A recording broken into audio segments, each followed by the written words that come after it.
Police did not pursue Reyes as a suspect in that crime. They also never made a connection between that crime, the crimes to which Reyes confessed, and the Central Park jogger case. Linda Fairstein was head of the city's sex crimes unit and oversaw the jogger prosecution. We were hindered perhaps by lack of vision because the Wilding episode was so different. There was no modus operandi that matched anything that Matias Reyes was doing separately and later.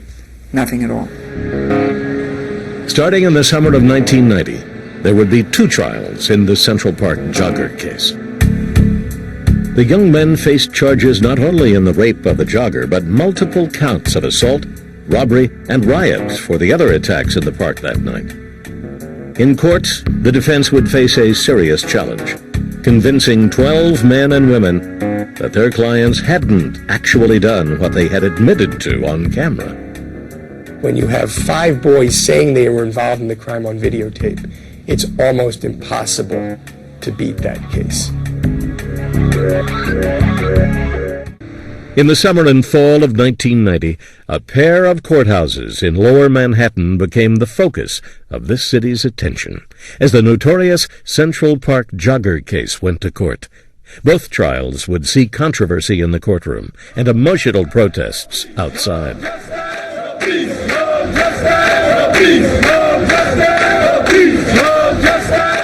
The clashes reflected New York's divisions about the crime, racial and otherwise.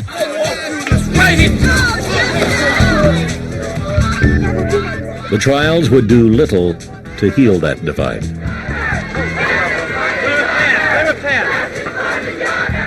The first trial was for Yusuf Salam, Raymond Santana, and Antron McCrae. The second for Kevin Richardson and Kari Wise. Though Yusuf Salam had not made a videotape statement, he had been implicated by others and would end up taking the stand in his own defense. All had recanted their confessions shortly after they were made and now claimed innocence. The arguments in both trials were similar. Prosecutors highlighted the videotape confessions. Defense attorneys did what they could to undermine them.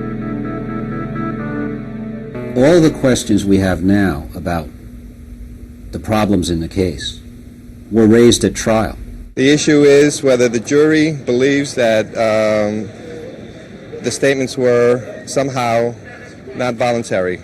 The defense lawyers, to their credit, raised all these problems at the trial, and the jurors rejected them. All 5 defendants were found guilty, both of the assaults and muggings that took place in the park and the rape of a Central Park jogger. Kevin Richardson was 15 at the time he went on trial. The guilty verdict, I felt like my heart stopped, and I could hear my mother in the background actually passing out.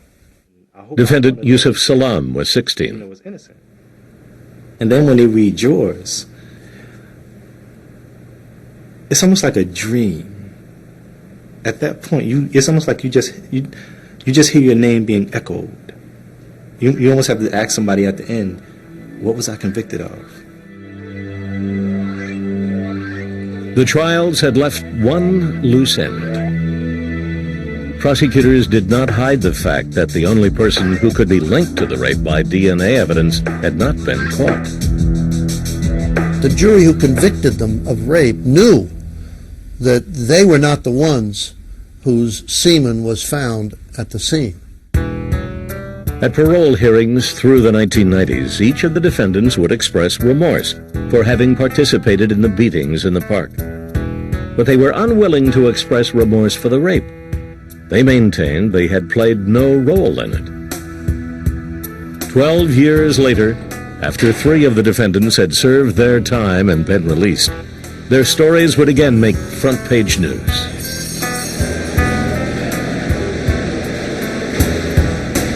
The most unexpected development in the story of the Central Park attacks began in January 2002 at a prison in upstate New York. There, a convicted rapist and murderer told a guard that he wanted to come clean about another crime he had committed 13 years before. That inmate was 30-year-old Matias Reyes. He'd spent 10 years in prison for robbery, rape, and murder. Now he told authorities that he attacked the Central Park jogger. Did you do it alone? Absolutely. He recounted his version of events in this 2002 interview. She ran away. That made me more angry too, and the violence got more worse over there. I know I struck her with a rock. I left her there. I thought I left her for dead. His claim was just a story until May 2002. That month, tests revealed that Reyes' DNA matched semen found on the jogger's sock at the crime scene. Whatever else may or may not have happened that night, Matias Reyes definitely raped the Central Park jogger. But was he the one attacker from the mob who had gotten away? Or could his claim of acting alone be believed?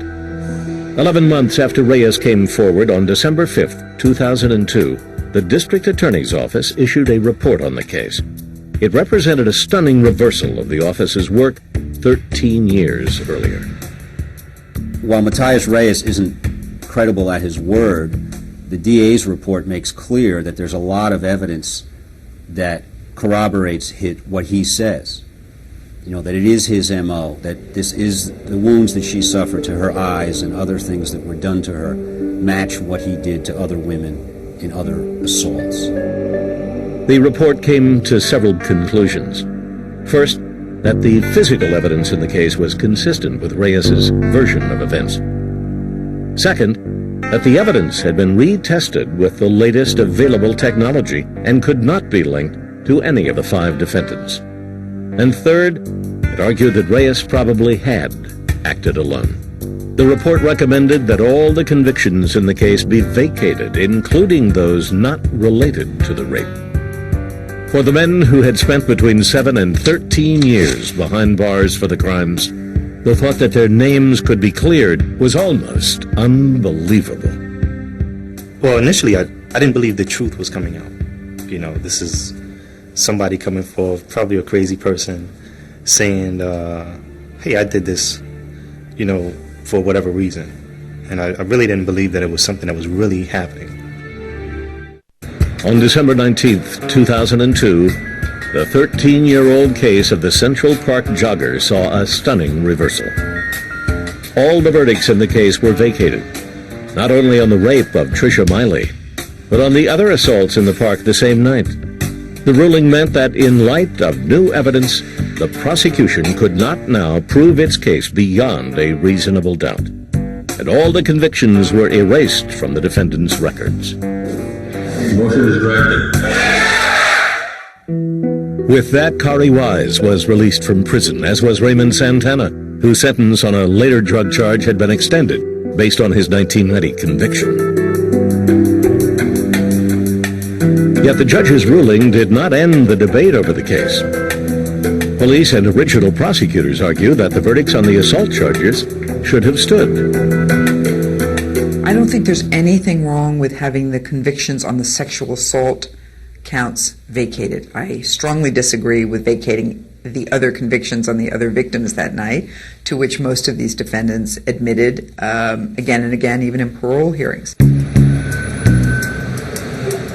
The version of events preferred by Linda Fairstein and others was laid out in a report by the NYPD, released on January 27, 2003. It argued that both Reyes and the 5 defendants could have assaulted Miley.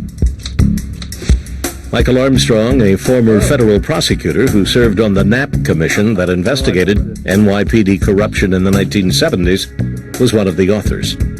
We think the most likely scenario involved the jogger being intercepted by the defendants and 1 or 2 others, and that Matias Reyes, hearing the screams, waits until they are finished and either comes in at the tail end or waits until they're gone.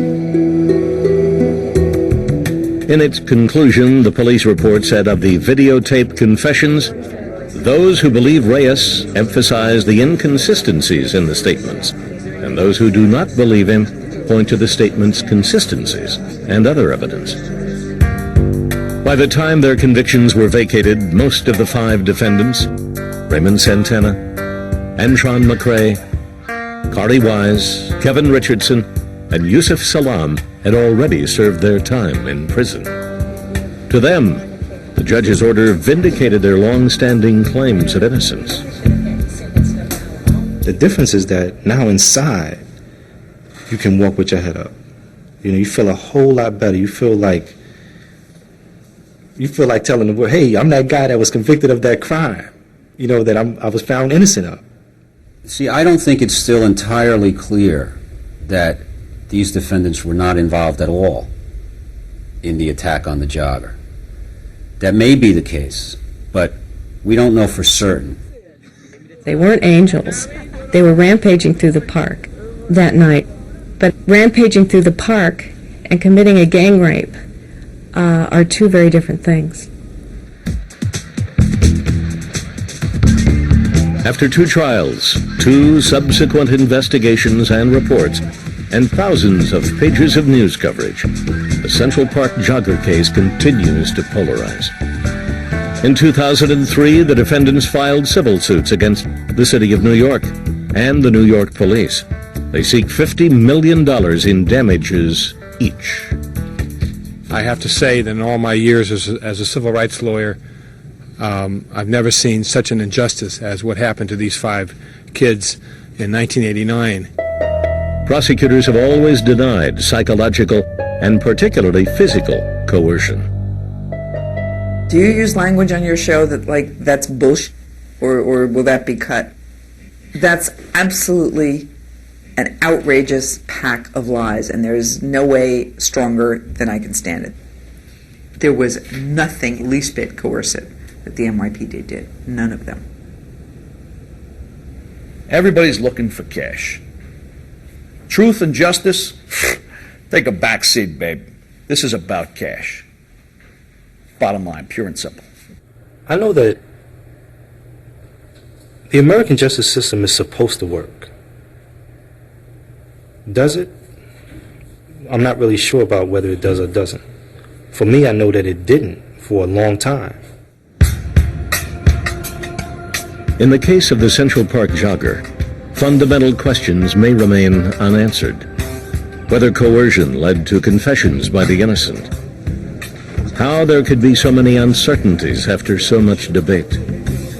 These controversies show no signs of resolution.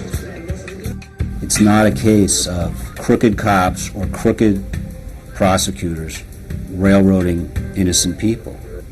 It's a case of some questionable tactics, some bad decisions, and a very unfortunate outcome.